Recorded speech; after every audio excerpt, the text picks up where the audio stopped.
Hello viewers, অচেতনতার free coaching চ্যানেলে তোমাদের সকলকে স্বাগত জানাই। আজকের এই ভিডিওতে তোমরা যারা ক্যালকাটা ইউনিভার্সিটিতে বিএ হিস্ট্রি অনার্সে ফিফথ সেমিস্টারে পড়ছো, তোমাদের যে CC11 পেপারটি রয়েছে, এই পেপারটির যে শর্ট কোশ্চেন, সেই শর্ট কোশ্চেন নিয়ে আলোচনা করবো এই ভিডিওতে। দেখো, তোমাদের 2020, 2021, 2022 এবং 2023 সালের যে প্রিভিয়াস কোশ্চেন পেপার পরীক্ষা এসেছিলো, সেই প্রশ্নগুলির যে শর্ট প্রশ্নগুলো পরীক্ষা এসেছিল, তার প্রতিটা প্রশ্নের উত্তর আমি ইতিমধ্যে একটা ভিডিওতে আলোচনা করেছি।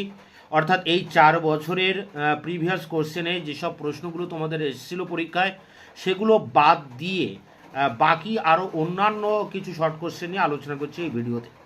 অর্থাৎ 2020, 21, 22, 23 এই 4 বছরের শর্ট প্রশ্নের উত্তর আমি অন্য একটি ভিডিওতে দিয়েছি, তার লিঙ্ক দেওয়া থাকবে ভিডিও ডেসক্রিপশন বক্সে, তোমরা ভিডিওটা দেখে নিও। এই 4টি বছরের শর্ট কোশ্চেনগুলো বাদে আরও অন্যান্য কিছু শর্ট প্রশ্ন এখন আলোচনা করছি। প্রথম প্রশ্ন, ফ্রাঁসোয়া কুইসনে কে ছিলেন? বিশিষ্ট ফরাসি ফিজিওক্রাট, অর্থনীতিবিদ। পরেরটি, ওয়েলথ অফ নেশন কার লেখা? Adam Smith.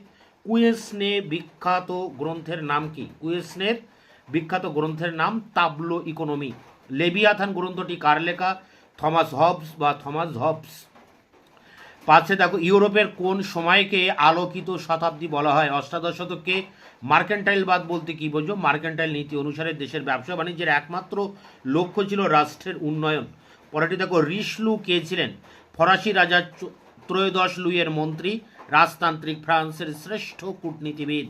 আমি রাষ্ট্র, আই অ্যাম দ্য স্টেট উক্তিটি কার? ফরাসি সম্রাট চতুর্দশ লুইয়ের। আমি যা ইচ্ছা করি তাই আইন কথাটি কে বলেছিলেন? ফরাসি সম্রাট ষোড়শ লুই। 1789 সালে ফরাসি বিপ্লবের সূচনার সময় ফ্রান্সের রাজা কে ছিলেন? ষোড়শ লুই। প্রাক বিপ্লব ফ্রান্সে রাজার বিশেষ অধিকারকে কি বলা হতো? Lead the justice. টাইথ কি? ফ্রান্সে প্রচলিত ধর্মকর। ফ্রান্সে বংশানুক্রমিক অভিজাতদের কি বলা হয়? নবিলিটি অব দ্য শোড। পরেরটি, লেসে ফেয়ার কথাটির উদ্গতাকে? উত্তর হবে ঘুর্নে। কোন আইরিশ রাষ্ট্রদূত ফরাসি দার্শনিকদের উন্মাদ ও অস্থিরমতি বলেছেন? আইরিশ রাষ্ট্রবিদ Edmund Burke. Europe since Napoleon গ্রন্থের রচয়িতাকে? David Thomson. ফ্রান্সের সন্ত্রাসের শাসনের সময়কাল কি? 13 মাস, 1793 জুন থেকে 1794 জুলাই মাস পর্যন্ত। পরেরটি, ফ্রান্সের লাল সন্ত্রাসের নেতা কে ছিলেন? রোবসপিয়ার। টিলেন্টিনোর সন্ধি 1797 কাদের মধ্যে হয়েছিল? পোপ ষষ্ঠ পায়াসের সঙ্গে নেপোলিয়ান বোনাপার্টের। কোড নেপোলিয়ান কত সালে বিধিবদ্ধ হয়? 1807 সালে। কোন গ্রন্থকে ফরাসি সমাজের বাইবেল বলা হয়? নেপোলিয়ানের আইনবিধিকে। লিজিয়ন অফ অনারের প্রবর্তককে? ফরাসি সম্রাট নেপোলিয়ান বোনাপার্ট। ফ্রান্সের সন্ত্রাসের রাজত্বের কেন্দ্রীয় সংস্থা কি ছিল? কমিটি অফ পাবলিক সেফটি, জননিরাপত্তা কমিটি। টেনিস কোর্টের শপথ বলতে কি বোঝো? 1789 20 জুন ফ্রান্সের স্টেট জেনারেলের তৃতীয় সম্প্রদায় কর্তৃক সভাগৃহের পাশে টেনিস কোর্টে গৃহীত শপথ। নেপোলিয়ান বোনাপার্টের 100 দিবস শাসনের সময়কাল কি? 1815 খ্রিস্টাব্দের 20 মার্চ থেকে 29 জুন পর্যন্ত। ভলতেয়ার কে ছিলেন? ফ্রান্সের বিখ্যাত চিন্তাবিদ ও দার্শনিক, তার লেখা গ্রন্থদ্বয় লেতর ফিলোসফিক এবং কাদিদ। রুশো কে ছিলেন? অষ্টাদশ শতকে ফ্রান্সের সর্বাধিক জনপ্রিয় দার্শনিক, তার বিখ্যাত গ্রন্থ দ্য সোশ্যাল কন্ট্রাক্ট বা সামাজিক চুক্তি। ফরাসি বিপ্লবের ঝড়ের পাখি কাকে বলা হয়? ফরাসি দার্শনিক রুশোকে। মন্তেস্কু কে ছিলেন? অষ্টাদশ শতকে ফ্রান্সে প্রখ্যাত দার্শনিক, তার লেখা বিখ্যাত গ্রন্থ দ্য স্পিরিট অফ লজ। ফরাসি বিপ্লবের 3টি নীতি কী ছিল? সাম্য, মৈত্রী, স্বাধীনতা। লেটার ডি ক্যাশে কি? রাজকীয় গ্রেপ্তারি পরোয়ানা। বাস্টিল কি? কবে এর পতন ঘটেছিল? ফ্রান্সের একটি কুখ্যাত কারাগার ও দুর্গ। 1789 14 জুলাই প্যারিসের এক বিশাল জনতা এই দুর্গ আক্রমণ করে ধ্বংস করে। ফ্রান্সের তৃতীয় সম্প্রদায় বা তৃতীয় শ্রেণী বা থার্ড এস্টেট কি? এদের মধ্যে ছিল বৃহৎ শিল্পপতি, বণিক, ডাক্তার, অধ্যাপক, আইনজীবী, সাধারণ দোকানদার, কারিগর, শ্রমিক, ভবঘুরে ভিক্ষার। ফ্রান্সে প্রথম সংবিধান কবে কে রচনা করেন? 1789 খ্রিস্টাব্দে রোবসপিয়ার। বেবি উপ কে ছিলেন? ফরাসি জেকোবিন দলের নেতা, তিনি উগ্র বামপন্থী ও সমাজতন্ত্রবাদী বিশ্বাসী ছিলেন। এমিয়ের সন্ধি কবে কাদের মধ্যে স্বাক্ষরিত হয়? 1802 খ্রিস্টাব্দে ইংল্যান্ড এবং ফরাসি প্রশাসক নেপোলিয়ান বোনাপার্টের মধ্যে। পরেরটি, কনফেডারেশন অব দি রাইনকে গঠন করেন? ফরাসি সম্রাট নেপোলিয়ান বোনাপার্ট। পরেরটি, বিপ্লবকালীন ফ্রান্সের 2টি প্রধান রাজনৈতিক দলের নাম লেখো? উত্তর হবে জ্যাকোবিন ও জিরোন্ডিন। প্যাডুয়ার প্রচারপত্র কে কবে ঘোষণা করেন? অস্ট্রিয়ার সম্রাট লিওপোল্ড 1791 6 জুলাই। পিল নিজের ঘোষণা কি? 1791 20 আগস্ট অস্ট্রিয়ার সম্রাট লিওপোল্ড এবং প্রাশিয়ার সম্রাট ফ্রেডারিক দ্বিতীয় উইলিয়াম পিন লিজের ঘোষণা দ্বারা ইউরোপীয় শক্তিবর্গকে ফরাসি রাজতন্ত্রের সমর্থনে অগ্রসর হতে অনুরোধ করেছিলেন? কোন শাসন ব্যবস্থাকে ডিক্টেটরশিপ অফ ডিস্ট্রেস বলা হয়? ফরাসি সন্ত্রাসবাদী শাসনকে।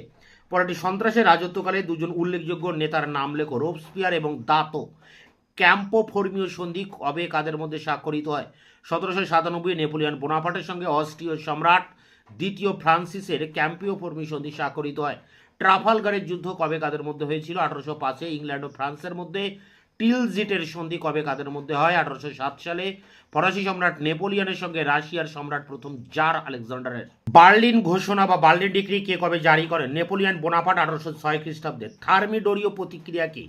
1794 27 জুলাই মানে 9 থার্মিডোর বুর্জুয়াদের নেতৃত্বে সাকুলদের সমর্থনে এক অভ্যুত্থান দ্বারা রোবসপিয়ারকে বন্দি ও হত্যা করা হয়। এই ঘটনা থার্মিডোরীয় প্রতিক্রিয়া নামে পরিচিত। অর্ডার্স ইন কাউন্সিল কোন দেশ জারি করে? ইংল্যান্ড।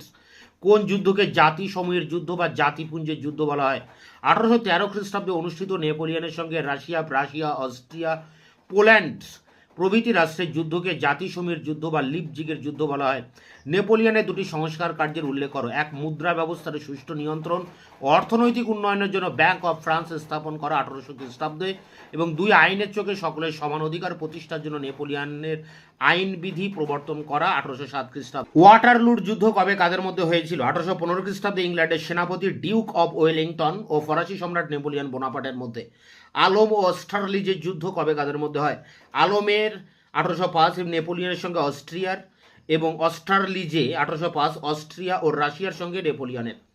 কাদের মধ্যে নীল নদের যুদ্ধ সংগঠিত হয়? নেপোলিয়ন বোনাপার্ট ও ইংল্যান্ডের মধ্যে। মিশরে 1798 থেকে 99 খ্রিস্টাব্দে।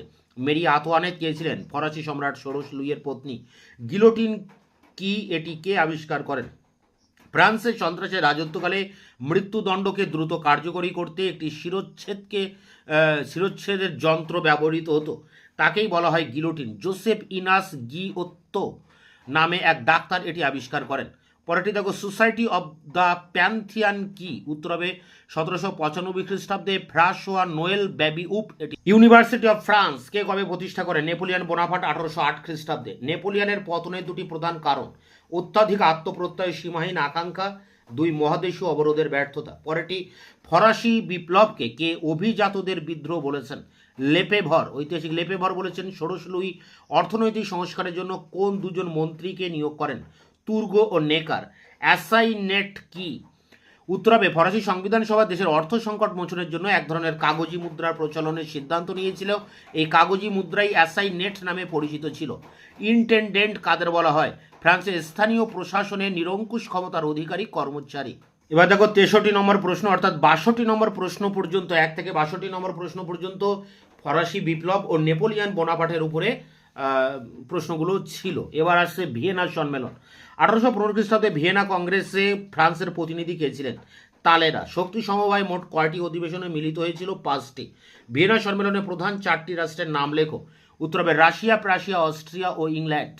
পরটি, কূটনীতি জাদুঘর কাকে বলা হয়? অস্ট্রিয়ার প্রধানমন্ত্রী প্রিন্স মেটারনিখকে।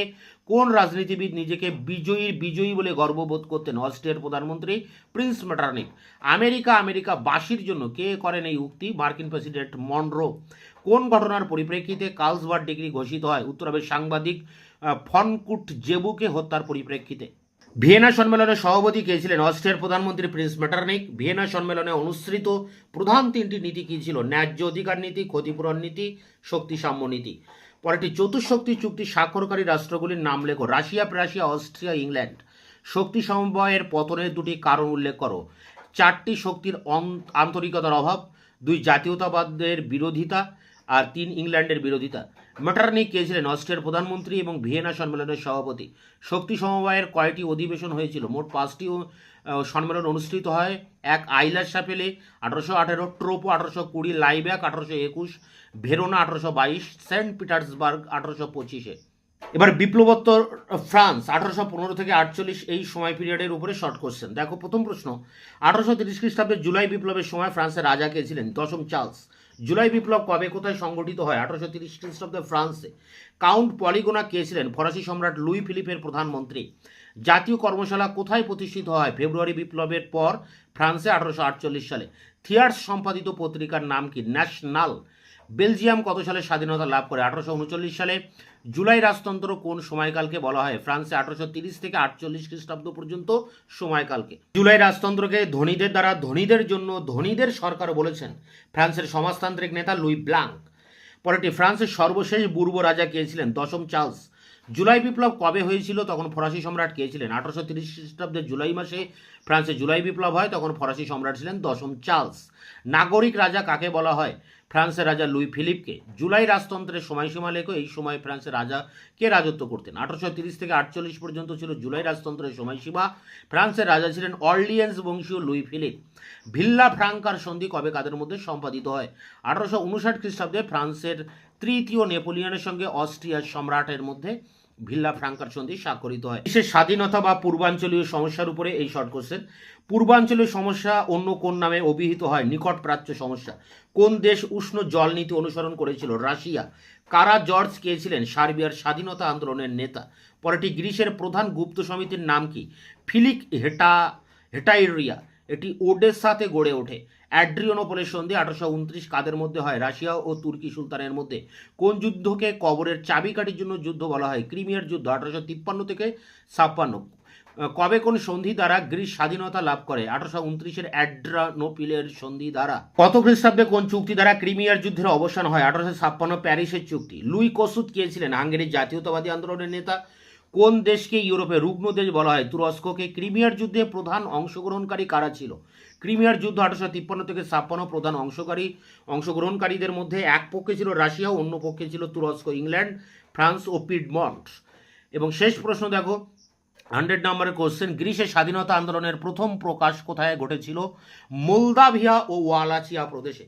তাই এই প্রথম 100টি প্রশ্ন নিয়ে আলোচনা করলাম। এখানে ফরাসি বিপ্লব, তৃতীয় এবং নেপোলিয়ন বোনাপার্ট, ভিয়েনা সম্মেলন, বিপ্লবোত্তর ফ্রান্স 1815 থেকে 48 এবং গ্রিস সার্বিয়ার বা পূর্বাঞ্চলীয় সমস্যা, এই প্রায় 4-5টি চ্যাপ্টার নিয়ে শর্ট কোশ্চেন, এখানে 100টি ইম্পর্টেন্ট শর্ট কোশ্চেন তোমাদের সামনে আলোচনা করেছি। এখনও বাকি আর অর্ধেকটা শর্ট কোশ্চেন আমি পরের ভিডিওতে আলোচনা করব, অর্থাৎ পার্ট 2 যে অংশ এর পরে নিয়ে আসবো, সেখানে বাকি শর্ট কোশ্চেনগুলো সবই আলোচনা করব। তো এই 100টি প্রশ্ন তোমরা ভালো করে করবে। এছাড়া তোমাদের যে প্রিভিয়াস 4টি সালের প্রশ্ন 2020, 22, 21 এবং 23 সালের প্রশ্নের উত্তর আমি এর আগে দিয়েছি, তার লিঙ্ক দেওয়া থাকবে, তোমরা সেই শর্ট কোশ্চেনগুলো অবশ্যই দেখবে, পাশাপাশি এই 100টি শর্ট কোশ্চেন দেখবে। এছাড়াও তোমাদের আরও কিছু শর্ট কোশ্চেন রয়েছে যেগুলো আমি পরের ভিডিওতে নিয়ে আসবো। তার জন্য তোমরা চ্যানেলকে সাবস্ক্রাইব করে রাখবে, বন্ধুদের কাছে শেয়ার করবে, নিজেদের মতামত জানাবে কমেন্ট সেকশনে। ভিডিওটি ভালো লাগলে অবশ্যই একটা লাইক দেবে।